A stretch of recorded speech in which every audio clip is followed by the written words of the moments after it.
Here's part two of our conversation with Gil Moore, drummer for Triumph. I'm John Beaudin from Rocky Street Music. Remember, the entire interview will be on our Canadian channel. If you want to get right straight to the whole thing, there'll be a link at the very top of the description of this video. Highest point, lowest point of being Triumph. What was the, like, was it the US Festival? What was it for you? What was the defining moment for you being in the band? What was the most challenging?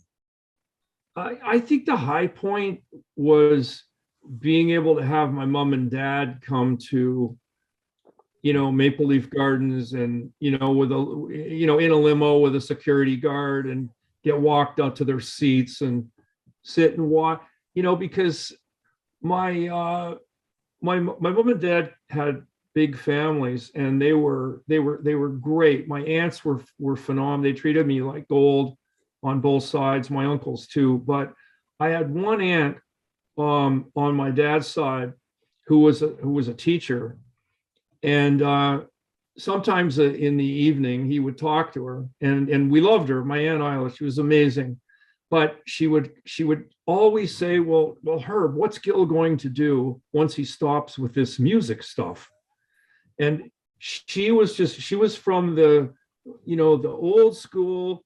There was, I don't think she, maybe aside from Lawrence Welk, I don't know that she even knew who the Beatles were. I don't think she thought there was even a business or any kind of career to be had in music. So she would, Herb, what's Guilford going to do when he stops with this music, and what's he really going to do? And that kind of, I think, it hurt him a little bit to hear that. And so, but he had a lot of faith, and he was a great coach in business and so on. So I think when he could actually, when the success was tangible, and he could see it and feel it and touch it, I think that was a highlight for me, is just seeing my dad happy and my mom happy, and realizing that that I wasn't a deadbeat, or that I hadn't messed up somehow. So that was really it. As far as low points go, well, I don't know. That's a good one. I guess the low point would be, when we had bad times with Rick. Yeah, I guess that would be the low point.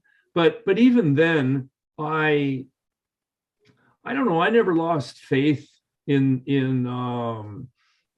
thinking that it would come around. And I talked to, I was very good friends with Rick's brother, his late brother, and we talked all during that period, and we remained very good friends. And Russell was very influential, actually, in getting Rick kind of to let go of some feelings and reunite with Mike and I. And I also stayed friends with Rick's wife, Jeanette. I talked to her a few times, and I just thought, well, sooner or later, we'll get going again. I just felt that we had too many good times and too much in common. But when bands break up, there's going to be hurt feelings. There's a lot of money involved at that stage of the game, and a lot of reputational stuff. So it's not easy. Families have fights. We know what family fights are like, but a professional fight, when it's in front of the public, is that much more difficult. I mean, thank God we resolved everything. And as a matter of fact, I'm going to be with Mike and Rick tomorrow. We're shooting a little video Q&A together. So it'd be great seeing them.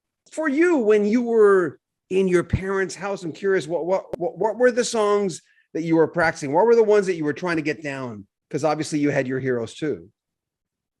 Well, it was so limited. Like when you think back, pre-internet, pre-everything. So, it kind of started with, the Animals, the Beatles, Jerry and the Pacemakers, the British Invasion, as I'll call it, the Yardbirds, those bands. Very soon thereafter, I actually migrated into the blues artists that actually influenced many of those bands, that influenced the Yardbirds, that influenced, of course, Led Zeppelin afterwards, that influenced Eric Clapton, that influenced the Rolling Stones.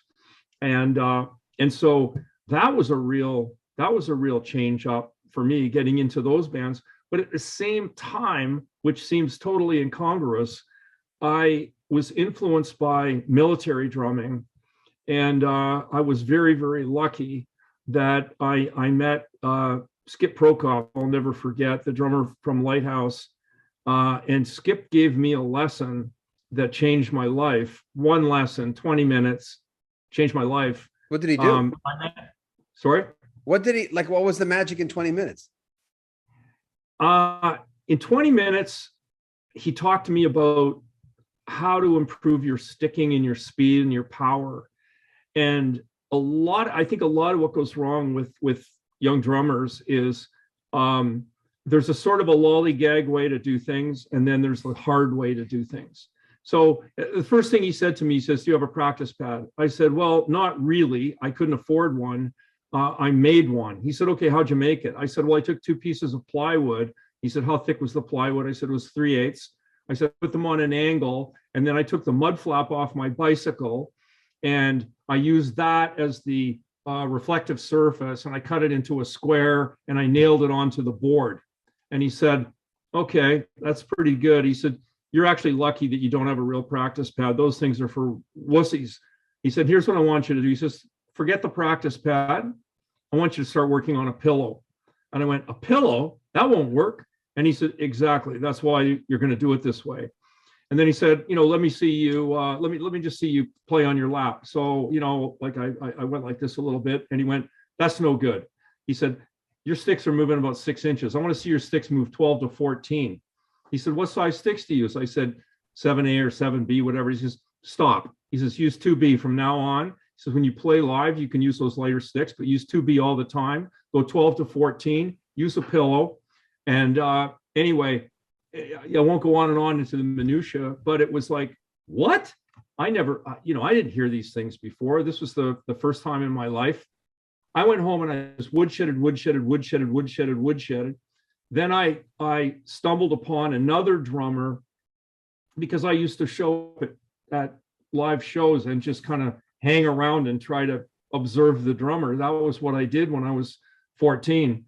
And met this guy named Steve Wilson. I'm sure he doesn't remember me.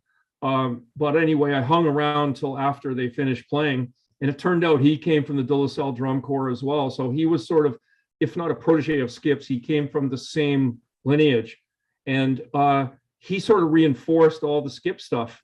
I got to thank Skip at Metalworks. Finally, before he died, when he was in his early 70s, he was there, and I told him the story.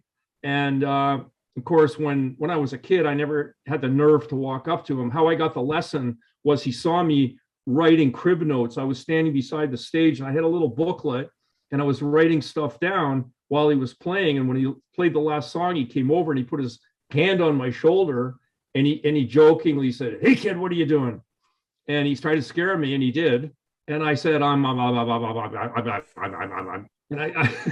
he said, "Let me see that." And he grabbed my book and he says, "This is gibberish." And I said, "I know, I don't know how to write music. It's my way of doing it." And he said, "Come on over here. I'm going to show you how to play drums."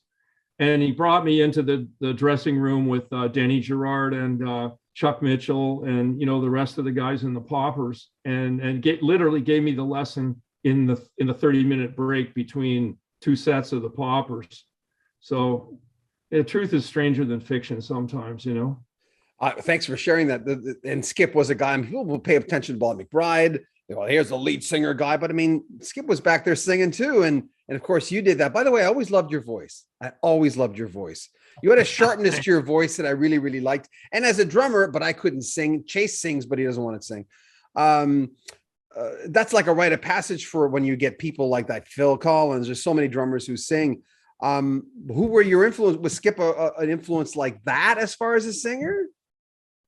No, because I always considered Skip a drummer. Like I know he sung, but it's like he was just such a master on the drum kit that I couldn't even think about anything. He was a good songwriter, he was a good singer, but he was a master, on the drum set. And that was how that was the bead that I was on at that stage in my life. Make sure you comment on our videos, like our videos. We love it when you do. It really helps them perform. Share them on any groups you may be part of, and subscribe to our channel. I'm John Beaudin. This is Rock History Music.